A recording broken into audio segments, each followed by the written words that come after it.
Hey, thanks for watching another video from weldingtipsandtricks.com. I'm Jody Collier. And I'm Andrew Cardin. We're doing stick welding today, 532, 7018, overhead. That's correct. You sure you're up for this? It's going to be hot, but let's do it. I'll be holding the camera, so it doesn't matter to me. For this video, we're going to use up all these leftover rods from a previous video, and so there's going to be a lot of restarts, but that's a good thing. Learning how to make a good restart on an overhead weld is important. 165 amps. That is about mid-range for a 532 7018. Here's the rule of thumb, in my opinion anyway, for stick welding overhead. Set amperage high enough so that when you hold a tight arc, the rod won't stick, then hold a tight arc. Rod angle also matters, so you don't want to get crazy with it. Pretty much a dead straight in will work. Just a very slight drag angle like this seems to work out pretty well as well. If you get too crazy with the angle, the bead will crown up. If you push, sometimes the slag will run ahead of you, and that'll be a problem too. Just making a little short run here. This side of the T-joint already had about a 2-inch weld on it, so first thing we're doing is just tying into that. Get the machine set right. Seemed like the amperage was set okay there. Now we'll carry on and make a full stringer pass on here so that we can stack 2 beads over top of that.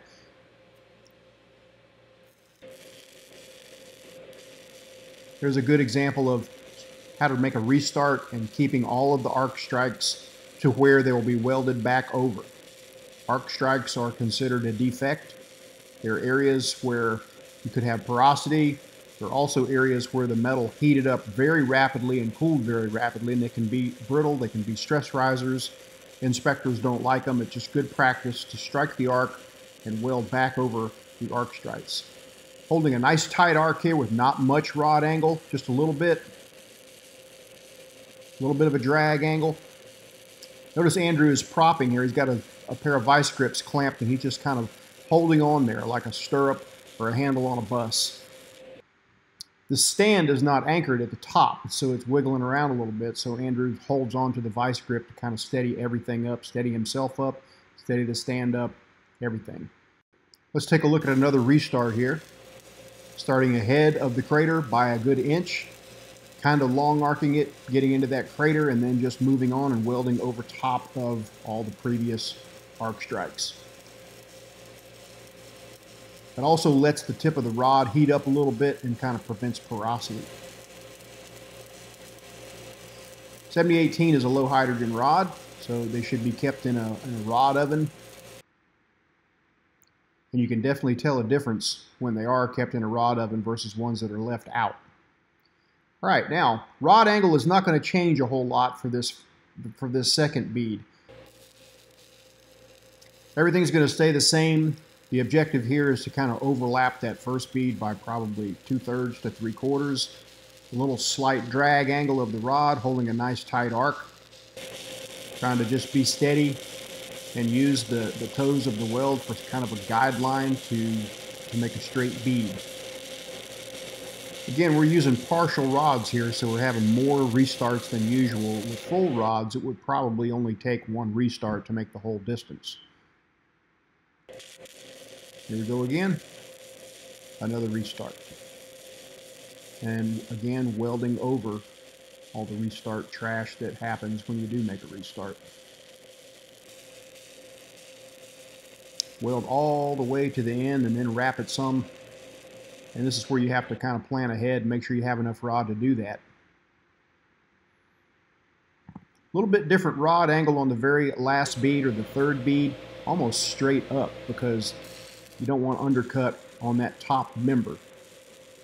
So that's where the rod changes on that last bead when you're tying into the top member.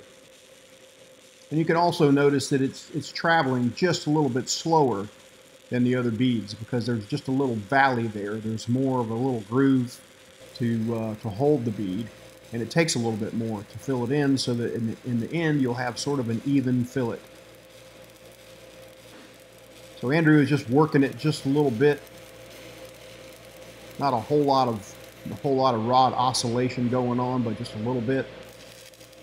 Personally, I usually shake just a little bit on something like this, so making a slight oscillation, little tiny cursive E's or tiny circles or something like that tends to help me. It helps play the light around a little bit so I can see where I'm going.